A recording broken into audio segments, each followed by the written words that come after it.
Good afternoon, and welcome back to my YouTube channel, Defining Virtuosity. Today, we're going to begin delving into a chord progression that I would like you to try to memorize, a sort of modified Galamian Flesch hybrid. Before we start, I think I'm going to turn out the lamp behind my head. Give me 1 second.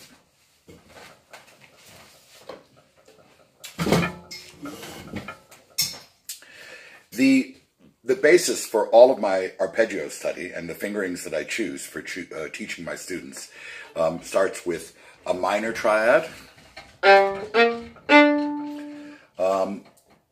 then a lowered sixth chord, actually lowering the one, then raising the third so that we get an augmented triad, then a raising of that sixth back to its normal position so that we get a sixth chord in first inversion, E minor there. Then we have the two plagal ones, the four chords in second inversion. So a G, a C, and an E natural. Then we have the lowered sixth to create a minor four chord in second inversion. Then we raise that back up to its natural E positioning, and we create a tetrachord of half step, whole step, half step, so that we get minor thirds. And then finally, that's the diminished triad, which has four notes, and the same with the dominant, where we use both the raised and lowered positions of the second finger in G major, for example. And it always resolves to a fourth up the final chord, the next key. We could use that in a circle of fifths manner then, and then move the whole thing up to C minor and go through the same thing. Minor.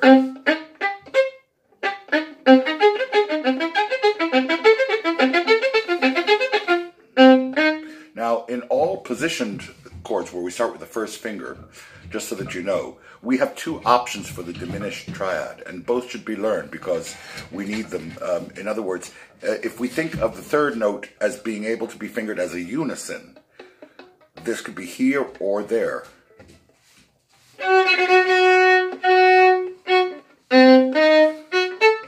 Or,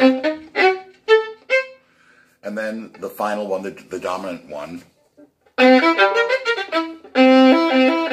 the raised third, the lowered seventh, a 7-5-3 chord, Roman numeral 1 if you want to use figured bass.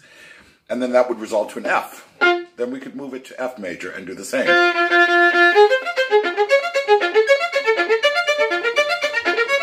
And again, this one should be practiced.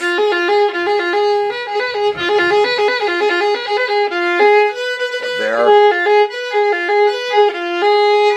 Or here. And then. Now, I want to talk to you about a few things to think about with this. If you remember, I have always said that virtuosity is the fanatical application of a limited set of values or virtues to every aspect of a task. And there are several that we can think of here.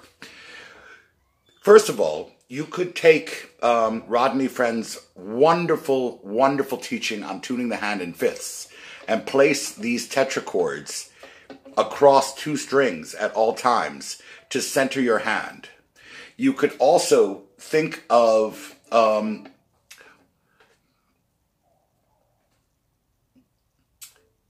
video with Augustine Hadlick talking about the softness of the thumb at all times, keeping a very soft thumb, okay? You could also follow the rules of dueness in the various exercises of keeping space between the knuckles, an open V to the thumb, as discussed by Giora Schmidt. Very valuable. These are great virtues to think of when you're doing it. And I like to think of the relationship to the fingerboard as very electric in terms of the freedom to release. That each of these fingers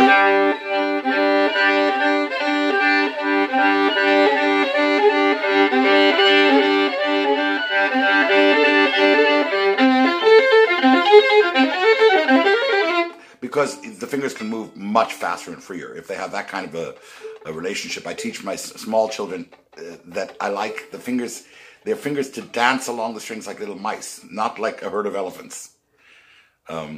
So this idea of feeling a very precise rhythm of when things happen instead of how hard we do them.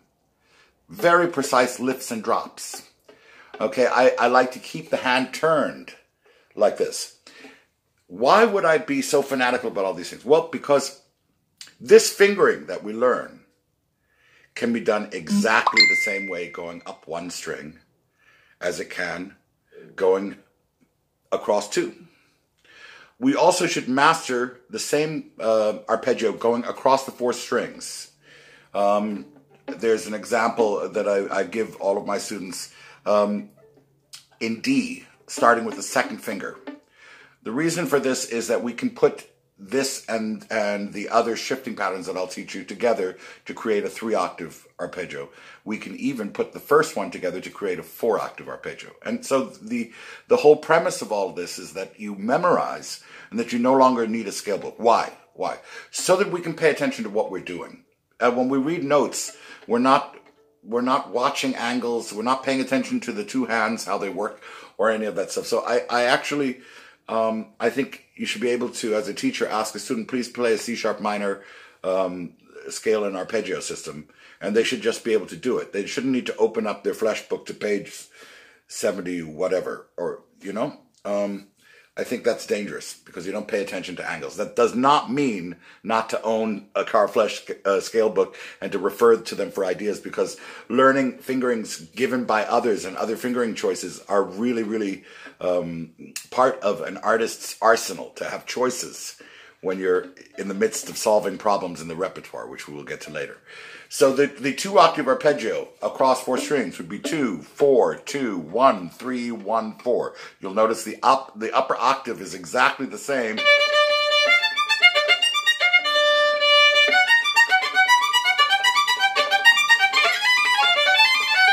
That same arpeggio that we've used for everything else. We just have to learn the lower octave of it, okay? And the reason I think this is very valuable is, again, to observe 3 planes, not 4. The double stop planes. And in the bow, the same thing. To think very much of cutting our distances to this.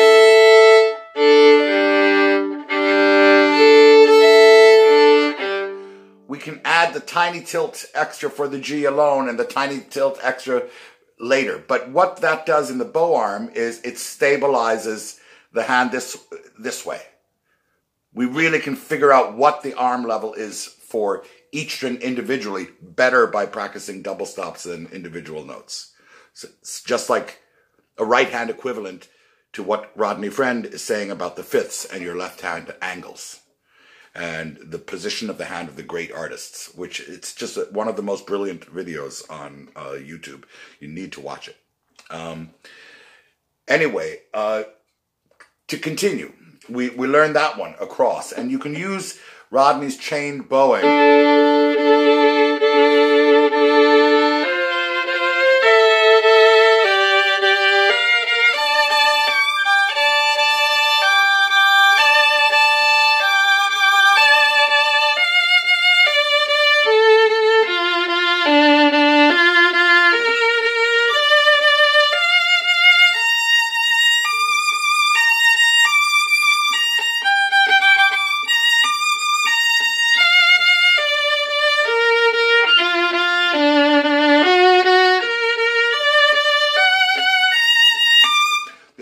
I'm going to add is that we pay very close attention to the shoulder, never tightening up in the course of that. Have a feeling of hanging from the shoulder and resting the fiddle slightly in the thumb, and make sure that that the pressure during the vibrato pattern is lighter than the impact pressure.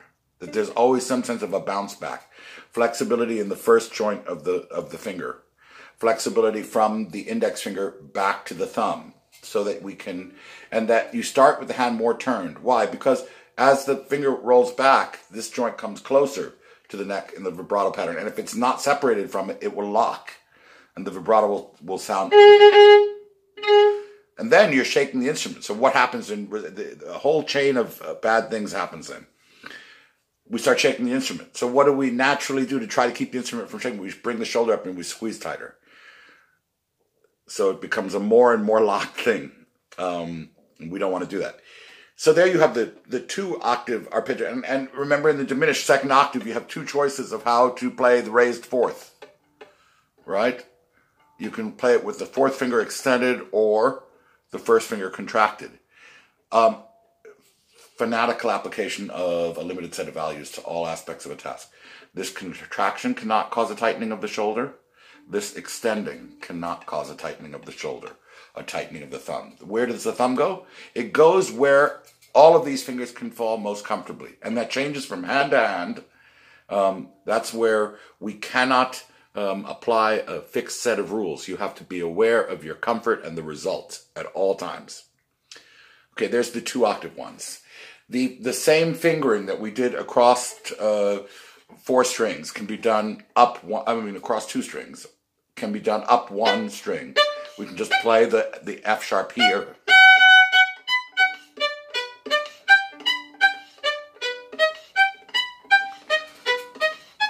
So the exact same finger that you use across 2 strings, you can use going up 1 string. The motion from the second finger to the shift and the arrival in the new position has to be very, very, very carefully mapped out for ease. Aaron Rosand says, pay careful attention to where the finger before the shift is in the new position. So on the first one,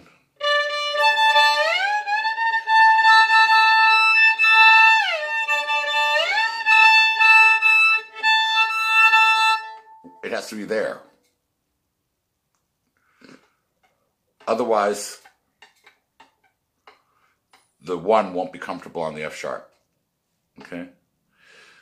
And now, the second shift. Still, the 3rd finger has to come this far. In other words, the whole hand has to come that far. In the shape of a 5th, lightly. For us to be at the right angles that Rodney Friend discusses, which is so important.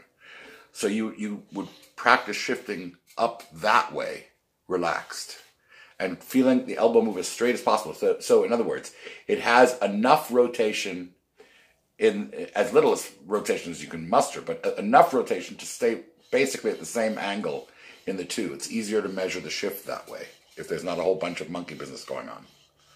Yeah? So we could do...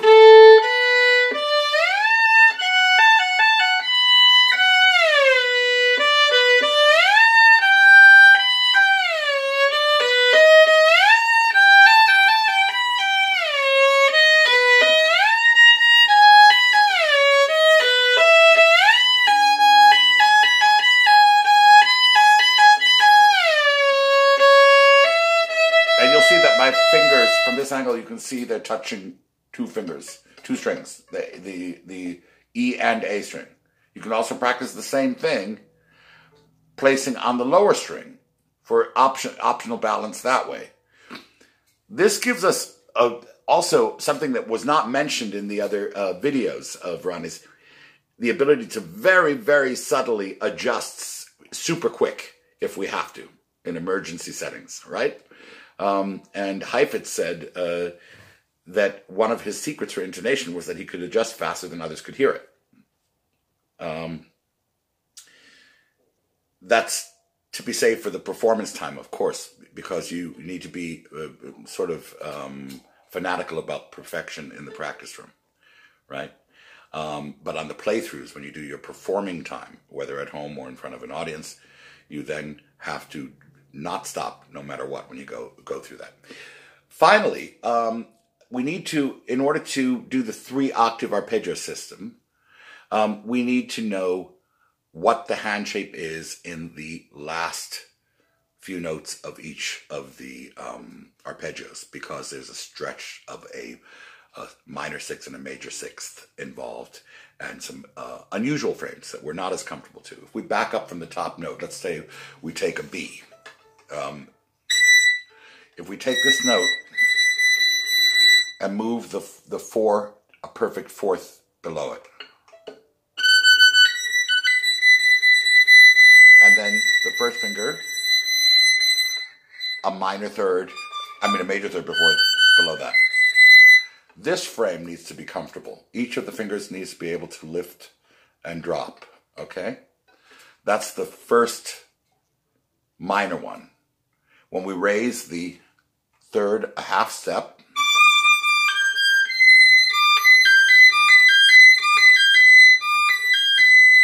we get the second of the triads that I mentioned. When we do raise the 1 a half step, we'll get the augmented 1. Now we have evenly matched major thirds between the first and third finger. That's a distance we want to feel very comfortably. Again, very healthy to orient your hands at an angle where they could be on a fifth to find your angles, even if you're going to play on 1. Then you can lift the finger off, go just to the string you're on, and get to the very center of each finger. The more on the center, the fleshy part, the better the sound will be when you put the vibrato.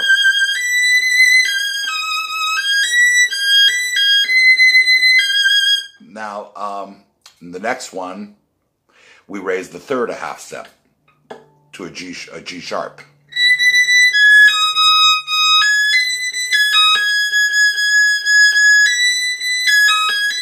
We raise the 1 a half step. Then we lower the third a half step. This can also be played with a raised 2. Depending on your hand size, one may be more comfortable than the other. Now, for the next one, all minor thirds in the hands. Okay, so that creates an outer range of a major sixth with minor thirds in between.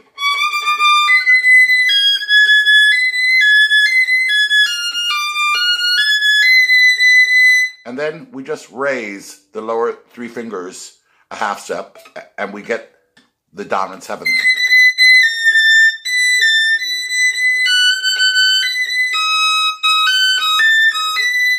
And I think I told all of you before that I like to practice these in both directions.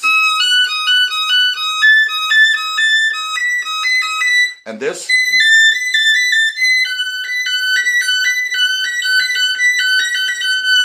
And this. The whole time I'm hanging. In fact, let me take the shoulder rest away and I'll explain why.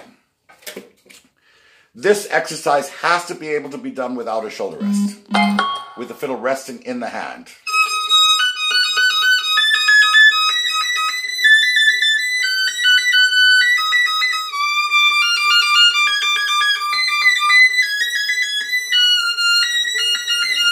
Then the arm is free to come to the angle it needs to, okay? We can really find where that angle is. We're resting the fiddle in the thumb where we need to, which makes the next descending shift more elastic, because when we're in position and coming down, I believe the thumb is very important. It provides relief for the left shoulder. We don't have to clasp on the first downward shift as we find that bridge note, because coming down the last octave, we have to get down a shift of a minor sixth. Okay, so from a D to an F sharp. If the fiddle weight is rested and you release the finger first, release the finger pressure first and keep the thumb in place at the beginning of the shift. And as it approaches the normal first position frame, then release the thumb. The thumb has helped the finger this far. And the opening of the elbow is much more comfortable. Okay, so on the way down, the general frames are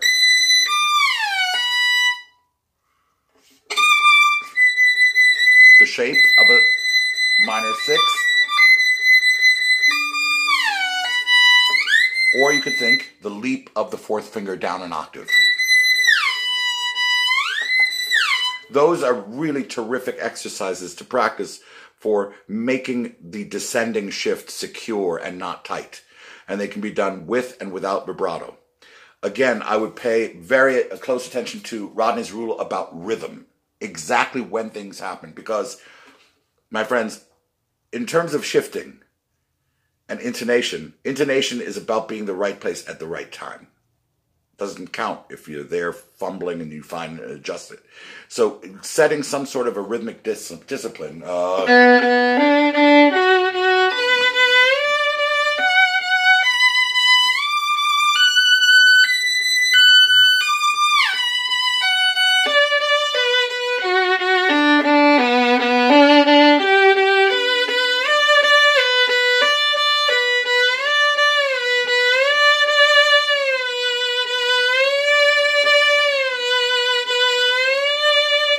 And knowing what the order of actions is there. What are the order of actions for that shift? You know? You have to release the finger pressure first, glide, and then the finger pressure comes down a little bit into the vibrato pattern, okay? If you don't observe that,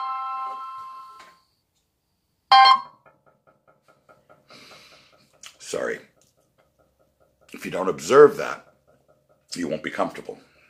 Okay, so the various actions are super important that we follow. The shift is before the vibrato, but the vibrato release is on the metronome beat.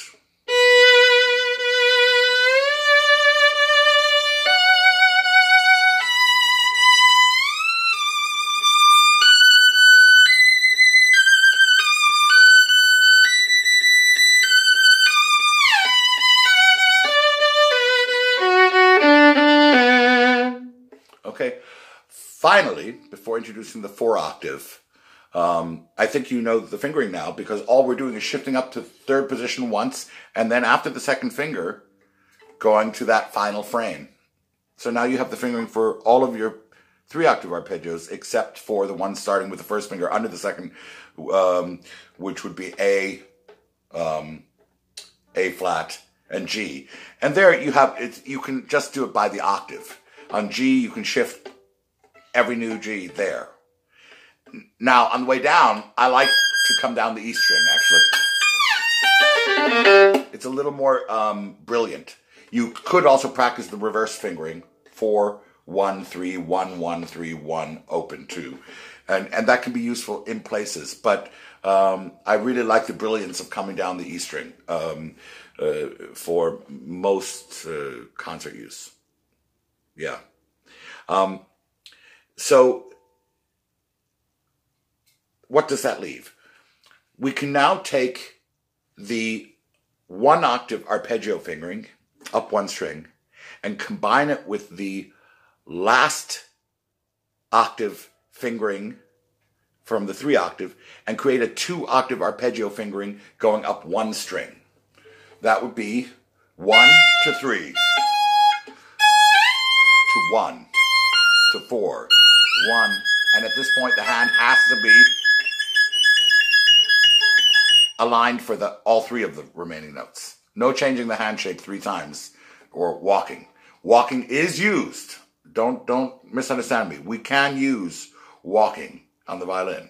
But for the sake of this and for security purposes, by the time you get to this shift, you want your hand here. Start with very light finger pressures, okay? Very light finger pressures, but very, very rhythmical drops and lifts. There's your minor shift down of the 6th, your shift down of the 5th,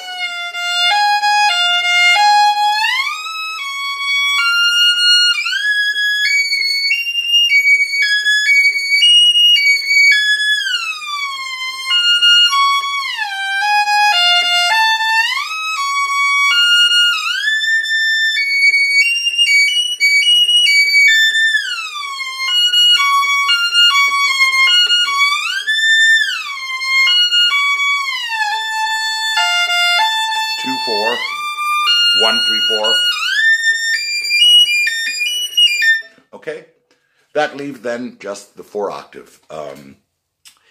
With the 4 octaves, we can do it shifting after each one. And play the last octave with 4 fingers. Again, I would practice the taps with no pressure. Because already we have this concept that it's Mount Everest or something, and it's not. That's what Mr. Kalama used to tell my uncle. It's not Mount Everest. So you want to make sure that this is not a big deal. Getting from here, getting to here. Fanatical application of a limited set of values. Light finger pressures, collapsible joints up here. It almost feels like they're being put down collapsed. Enough of a turn that the hand can reach all notes without squeezing the shoulder. And we have to be able to find from here our way down. And we can either go back to fourths or, like I said, down the E string. From here, I could go to a fifth frame, drop this an octave,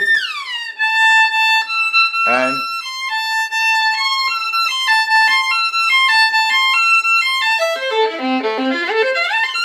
you understand? Then here, 4, octave shift shape to the third finger, and so on and so forth. So using this system of a few frames, you've now created your own internal arpeggio book in your brain, and you can focus on watching what you're doing and listening to your pitch and your sound production. That concludes my rant on arpeggio practice. Do practice them with the same fingers too. This is very, very important. That those same passages be practiced with the octave shape, for example. That you do this.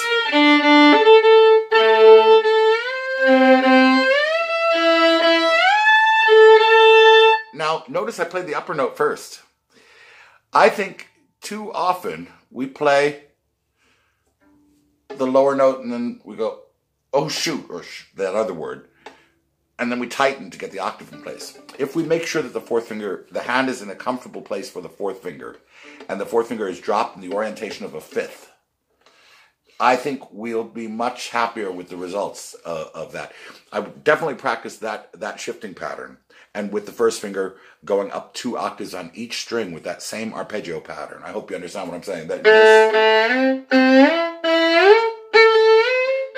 Because your shifting will improve by leaps and bounds. That's basically all that Gaylord Yost did in his book, is take some fingerings and shifting patterns and go up the string. You can also use very effectively, of course, Ševčík Opus 8, but it's a little bit, I like that in smaller doses to help specific shifting problems. If a student has a problem with a substitution from a third to a second finger, I'll find one that affects them. But I think that book is valuable for other reasons. Like in that book, I like to hear the students connecting the sound and vibrating every note.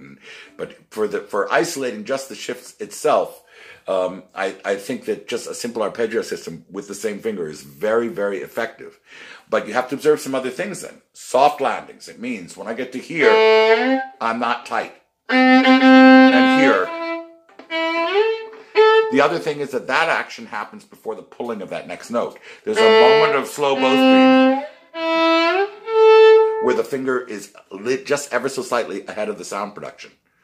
Feels as though the bow pauses. To do that, we can do a diminuendo on the glisses so that we don't... Instead of this. Yeah. All right. I hope that this helps you. Stay tuned. Next up, a bunch of Wolfhart studies to apply the various principles.